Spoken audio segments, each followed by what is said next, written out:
Why her side project replaced her main career. It started as something small, almost invisible, easy to ignore when life stayed busy. Side projects are supposed to stay on the side. Hobbies, experiments, creative outlets that never threaten the main plan. In modern careers, they're encouraged as balance, but rarely taken seriously as direction, until one quietly grows strong enough to compete. The assumption embedded in the term itself, side project, is that its position is fixed, that the hierarchy between primary work and secondary work is permanent, defined by intention rather than by where energy actually wants to go. She operated under that assumption for a long time, until the evidence began suggesting something different. To understand how her side project replaced her primary career, we need to look at why it began. Her main role was stable, demanding but respected.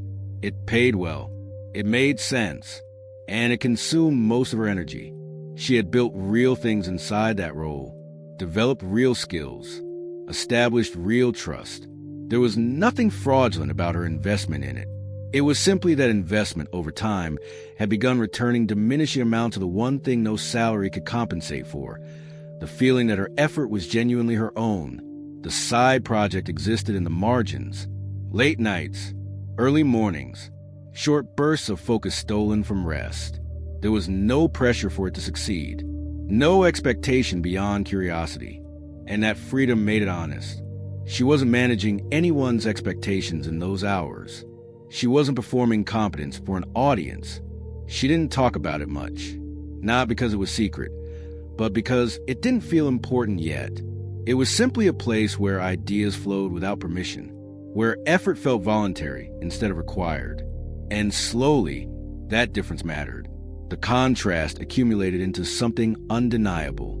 She began to understand that the quality of engagement she brought to the side project, the focus, the care, the genuine investment, was qualitatively different from what she brought to her main role. At first, progress was subtle. Skills sharpened. Confidence grew. Small wins accumulated quietly. Nothing that demanded attention. Nothing that threatened her main career. Until one day, she noticed something unsettling. The work she did on the side energized her more than the work she did full-time. And once that realization surfaced, it refused to stay quiet. The imbalance became harder to ignore, not because the side project demanded more time, but because it demanded more honesty. She began noticing how different she felt while working on it. Focus came easily. Hours passed without resistance. Ideas connected instead of draining her. Then she would return to her main role and feel the contrast immediately. Tasks felt heavier. Motivation required effort. Energy had to be managed carefully. The comparison was not flattering to the role that paid her bills, and she was aware of how inconvenient that was. Gratitude and clarity are not always compatible. At first, she treated this as a phase, a temporary surge of excitement. Everyone needs an outlet, she told herself. Work doesn't always have to feel inspiring. Stability mattered, responsibility mattered, and the side project was never meant to compete. But self-deception has a limited shelf life when the evidence accumulates daily. The surge didn't fade. It deepened, but it kept growing, not dramatically, consistently. A small audience formed. Feedback arrived unprompted. People asked questions. Opportunities surfaced quietly.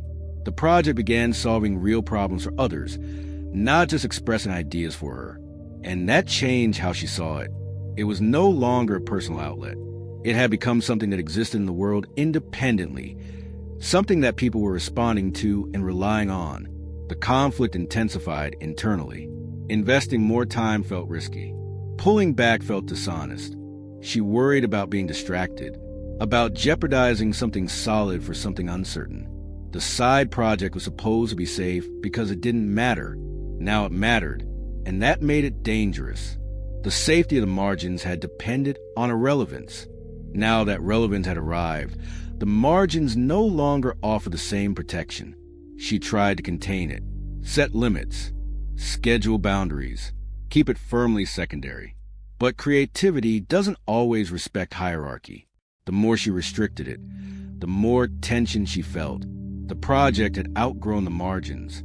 Ideas arrived at inconvenient times. Opportunities required attention she couldn't give in fragments. Still, leaving her main career felt unthinkable. Years invested, reputation built, security earned. Walking away would require explaining a choice few would understand. Side projects aren't supposed to replace real work. They're supposed to complement it. That cultural assumption was deeply embedded in how she thought about professional legitimacy. The main career was the real thing. The side project was auxiliary. And yet, every week made one truth clearer. The side project wasn't stealing energy from her career. It was revealing where her energy actually belonged. And that realization forced a question she had avoided for too long. What happens when the thing you do for love starts asking to be taken seriously? The tension reached a point where balance was no longer possible. Something had to give. Her days became a negotiation between obligation and momentum. Meetings filled the calendar. Deadlines stacked predictably. But her attention drifted toward the work that felt alive. Not because it was easier, but because it felt meaningful. The contrast sharpened every week. She would leave her main role tired in a way that sleep couldn't fix, and move to the side project for an hour and feel something restore. The asymmetry was undeniable. She tried to rationalize staying. The main role still paid well. It still carried credibility. Walking away would introduce instability she didn't need. And yet, staying required suppressing something that was clearly growing stronger. The suppression itself was costly. The side project demanded commitment now, not in hours alone, but in belief. Opportunities required follow-through. Audiences expected consistency. The work asked for presence she could no longer give in fragments. Treating it casually was beginning to limit its potential. Every hour she withheld was an hour it couldn't compound. Fear intensified. Not fear of failure, but fear of choosing wrong, of mistaking momentum for destiny, of burning bridges for something that might plateau. Side projects are safe when they're optional. They become terrifying when they ask for priority. Prioritizing a side project meant betting on a future that wasn't yet guaranteed, and surrendering a present that was. That trade is never clean. She delayed the decision longer than she admits, waiting for a sign, a guarantee, a moment where the choice would feel obvious. But no such moment arrived, just mounting evidence and a growing sense of misalignment. The guarantee she was waiting for was never going to come. Certainty doesn't precede commitment. The real conflict wasn't professional. It was identity. She had built a version of herself around her main career. Leaving meant rewriting that story publicly, explaining why success no longer felt sufficient, and accepting that fulfillment doesn't always look respectable at first. The new story was less legible, less impressive on first glance. Eventually, clarity came not as certainty, but as honesty. She realized that keeping the side project secondary was the greater risk, because it required denying the direction her effort was already pointing.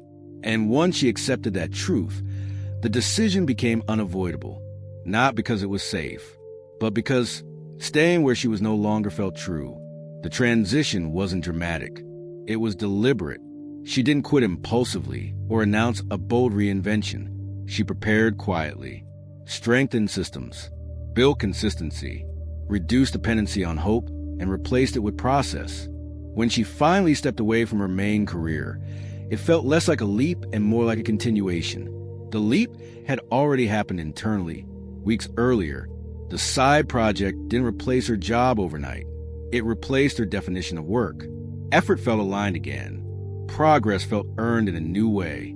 The uncertainty remained, but it was chosen, not inherited. And that difference mattered. Chosen uncertainty carries agency. Inherited uncertainty carries resignation. What surprised her most wasn't the risk. It was a relief. Relief from pretending her energy belonged somewhere it didn't. Relief from maintaining balance when direction was already clear. Relief from separating who she was from what she was building. The side project had grown because it reflected her honestly. And once she honored that, momentum followed naturally. The things that felt like struggle, the early mornings, the late nights, the fragmented effort, now felt like foundation. Her story challenges a quiet assumption that serious careers must begin seriously, that legitimacy comes before belief. In reality, many of the most meaningful paths start in the margins, ignored until they become undeniable. The margins are not a lesser place. They're where things grow without pressure, where ideas develop honest shape before being asked to perform. She had used the margins well. Side projects don't replace careers by accident. They replace them when attention, effort, and truth align. So what do you think? How many people are quietly building their real future after work hours, afraid to admit it out loud? Why